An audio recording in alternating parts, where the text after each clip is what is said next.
Welcome back to the Gentleman's Gazette. In today's video, we'll be taking a look at the overshirt, or shacket, with a sartorial eye, and whether it's a timeless treasure or a passing trend.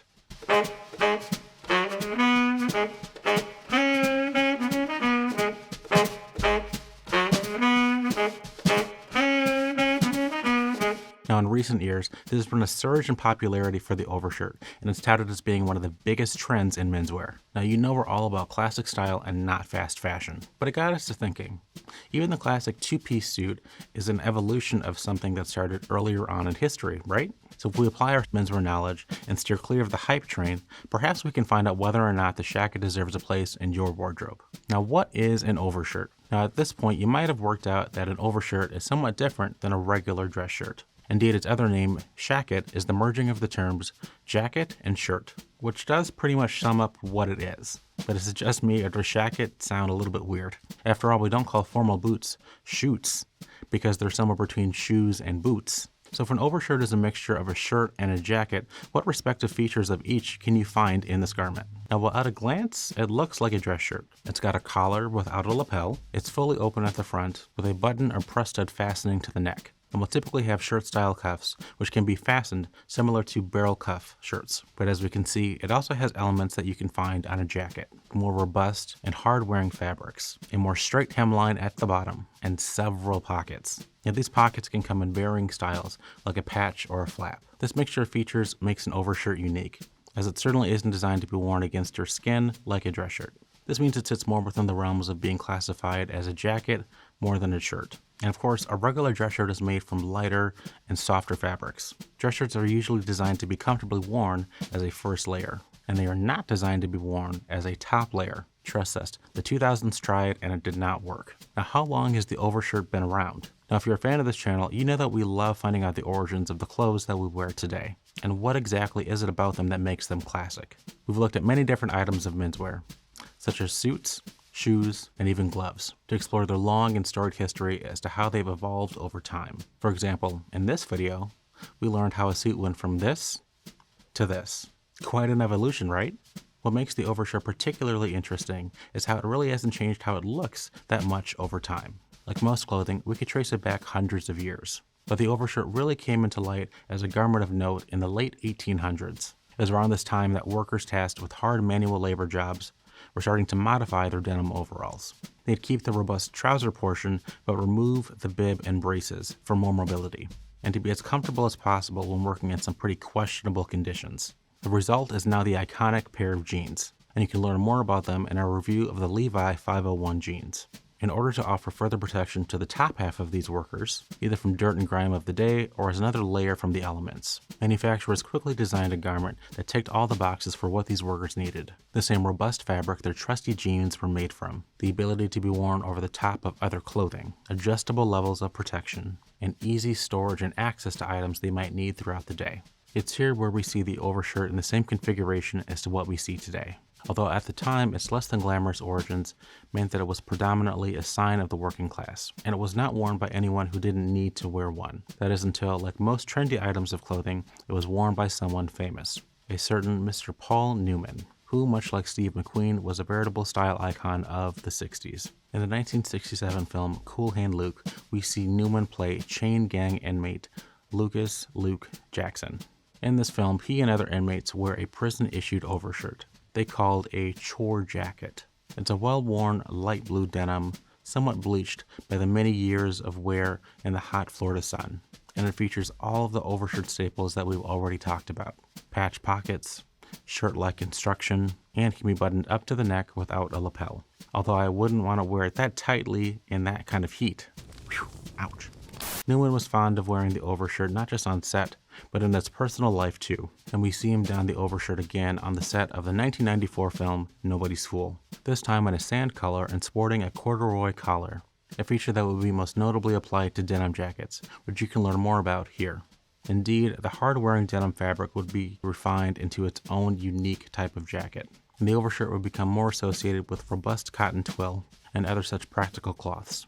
New York photographer Bill Cunningham was another individual synonymous with the overshirt, almost religiously wearing a royal blue model for the most part of his 4-decade career. And now into the 21st century, we see the popularity of the overshirt is booming, being worn by celebrities, influencers, and menswear aficionados alike. Now, what makes a good overshirt? Fabric. At this point, it goes without saying that an overshirt needs to be made of something sturdier than your typical dress shirt material. It's probably best to avoid the fine cotton poplin. Instead, an overshirt should be made of something robust with a strong feel to it. A nice weighty cotton is one of the best choices for an overshirt. It's a little more refined than some of the hard-wearing fabrics, such as denim, but it can still hold its own when it comes to durability. Linen is another great choice for an overshirt, as the fabric is surprisingly strong.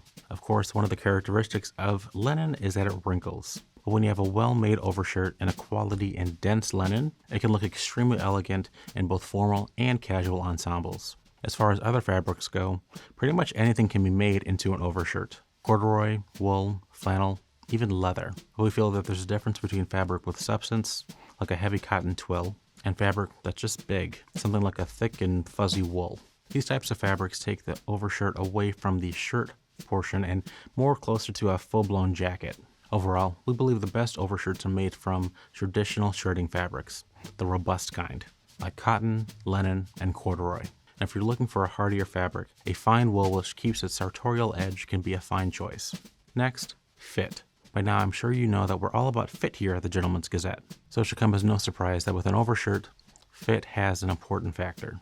As is often the case, the optimal fit will sit somewhere between loose and tight, but as an overshirt is meant to be a more relaxed layer, it's better to lean towards a more roomier fit, as a tight fit will not only restrict your movements, but also what you can wear with it. Next up, features. As its origins of the chore jacket suggest, an overshirt should give you the opportunity to transport and store your items throughout the day. The kind of things that a suit jacket might enable you to also carry around. Things like your wallet, keys, phone, even a pen, and any other essential items you might need in your everyday carry. With these items in mind, pockets are going to be the name of the game when it comes to an overshirt. Just how many pockets you need will of course be up to you.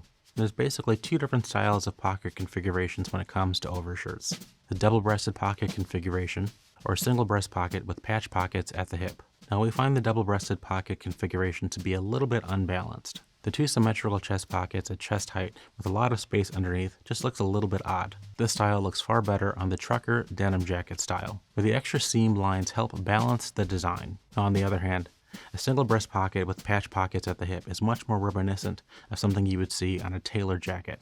Therefore, that is our preferred style of pocket layout on an overshirt, as we feel like it's closer to being an odd sports jacket, which we find much easier to combine with elements of a classic wardrobe. Some overshirts will have flapped patch pockets, which close with buttons or snap fastenings, and we think you'll agree that the button closure is a very elegant and secure choice. Some particularly nice examples of overshirts come from the British manufacturer Drake's.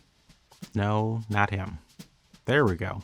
Here you can see all the style elements of what we've talked about today working together in brilliant harmony.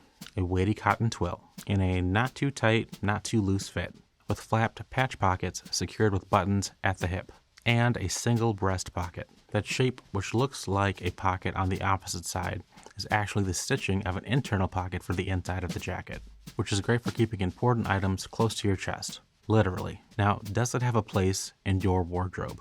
Now that we've looked at the hallmarks of a quality overshirt, let's see how it could fit into your wardrobe. There's no denying that an overshirt is on the more casual end of the menswear spectrum, which is why I'm here instead of Raphael or Preston.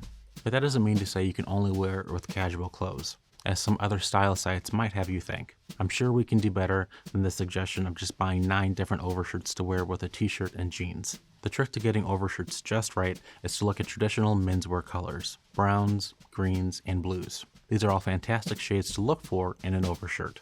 These will also lend the most versatility when it comes to styling. As far as patterns go, we'd also suggest staying away from loud prints and patterns, instead allowing the texture of the fabric to add some visual interest, like a rustic and slubby linen. Now let's start off with the casual end of things, with a pair of classic dark wash jeans, perhaps a simple white t-shirt, an overshirt in burgundy, or even other earth tones. Wool or corduroy would be great options here, but you could also do a robust cotton as well. Dark brown shoes, or even chukka boots with a matching belt. This look is such a great way to elevate a casual ensemble to a refined classic outfit. By adding the overshirt to this ensemble, you get the versatility of being able to wear it open as a jacket or buttoning it up like a shirt, the latter of which will make it a touch more formal. Because the overshirt has a shirt collar, your face is framed in a way that an odd jacket would not be able to. And popping the collar like this adds an element of casual confidence to the look too. Styling points such as the leather belt and shoes emphasize the casual touch. But because the shoes aren't ultra casual sneakers,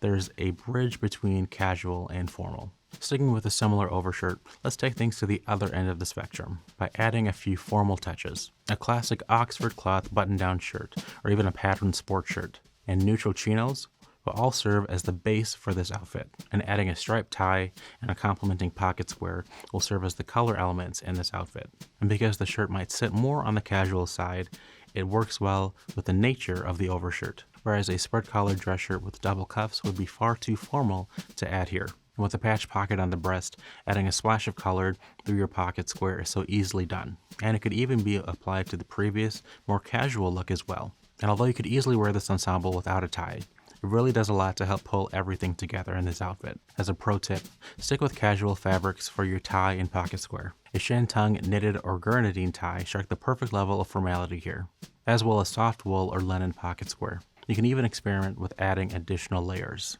such as the knitted waistcoat or a sweater. Doing this provides more visual interest and also provides a greater element of warmth. Which brings us nicely to the question of seasonality. What time of year is best for wearing an overshirt? Although an overshirt is an ideal transitional layering piece, as we discussed in this video, we say you can wear one year-round, even in the depths of winter or at the height of summer. It all depends on how you choose to layer it, by adding items from your wardrobe in seasonal fabrics, such as breezy linens and seersucker in the heat, and cozy wools and flannels in the cold. You can even use an overshirt as a middle layer, with an overcoat or a trench coat on top. If anything, we'd consider an overshirt to be just as versatile as an odd jacket, and perhaps even more so in its ability to transcend into casual elements of an outfit more than some sport jackets. So after taking a look at the overshirt, its history, and its place in your wardrobe today, we come back to our main question. Is the overshirt timeless, or simply just a trend? Well, it's certainly not a brand new item of clothing that was designed just a few years ago, as we saw with its origins in late 19th century workwear.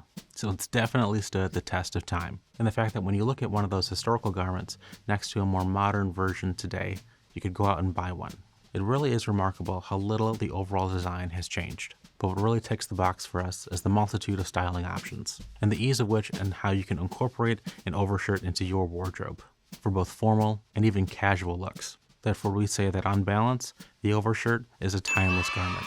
As with most clothing, there will be particular iterations of the overshirt that might push it into the more trend territory, such as the choices for fabrics, fit, and detailing. But if you stick with the classic design that we've discussed today, then you'll be guaranteed to enjoy a timeless overshirt. Today I'm wearing a blue overshirt with a blue and white striped sport shirt, khaki pants, and brown chukka boots. And of course, rounding out the outfit, my brown shadow stripe Fort Belvedere socks. Check out the Fort Belvedere shop here for socks like these.